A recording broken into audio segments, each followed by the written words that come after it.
Kotor is a coastal fortified town on Montenegro's Adriatic coast. Situated on the stunning Bay of Kotor, the city is surrounded by mountains and the sea, creating the most breathtaking view.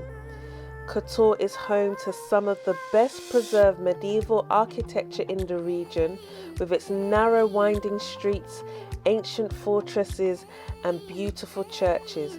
It's literally like walking through the set of Game of Thrones. Not only is Kotor absolutely stunning, but there's plenty of activities and sights to see. So let's get into some of the things to do whilst in Kotor. Number 1. Take a stroll through the Old Town and explore. Kotor's Old Town is filled with narrow cobblestone streets, ancient churches and plenty of old world charm. The old city of Kotor is a UNESCO World Heritage Site and it's easy to see why. Number 2. Hike up Kotor's fortress to the castle of San Giovanni. It's approximately 1,000 steep steps to the top, but you're in for a treat for some of the best views of the Bay of Kotor. If you do this in the summertime like I did, make sure to go earlier in the morning or later in the afternoon, as there's no shade and the sun and the heat can be pretty intense. Number 3. Take a boat trip. A boat trip around the bay is a great way to get a different perspective of the city and the surrounding area. You can either book this on arrival or beforehand on a site like Get Your Guide or Viator. I'll leave links in the description below. You'll sail past Perast, Montenegro's oldest city and where part of the James Bond movie Casino Royale was filmed. You'll make a stop at Our Lady of the Rock, which is an artificial island where there's a church. You'll then see the caves where the former Yugoslavian armies hid their submarines during World War II.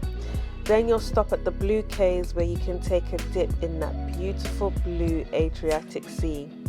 I was in Kotor with 2 other friends and we opted for a private boat tour instead of joining a group.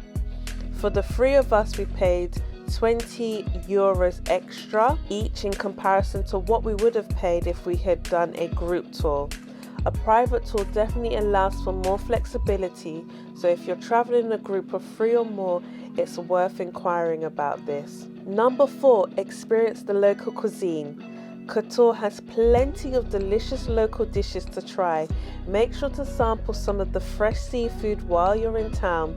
If you wander around the Old Town, there are some very affordable restaurants that offer meal deals with a selection of seafood and wine, all at a reasonable price.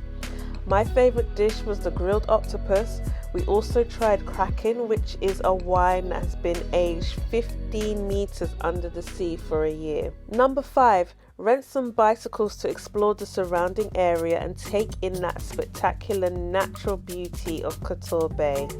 There are plenty of cafes and restaurants along the way, so you can stop for a drink or a bite to eat whilst taking in the surrounding views.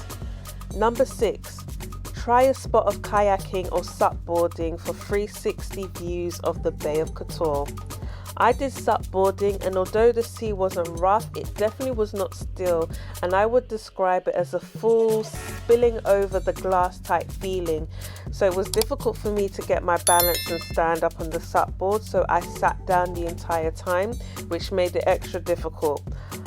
I would recommend going for the kayak instead. Number 7. If water sports aren't your thing, take a break from the hustle and bustle of the city and all the other activities that you've been doing and relax at the beach. There are plenty of beaches to choose from in Kotor. The beaches are pebbled, but the Adriatic coast has some of the bluest waters I've ever seen.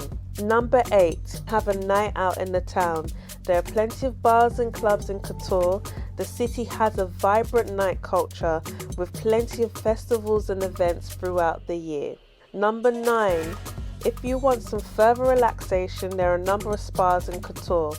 We went to one of the spas within the Old Town for a massage after hiking up to the top of the Kotor fortress. On another day, we cycled to Blue Kotor Bay Hotel, where we used the spa facilities, which included sauna, steam room and pool.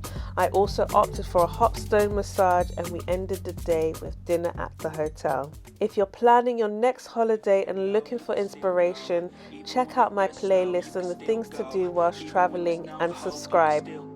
I never answer to no, man, I still go.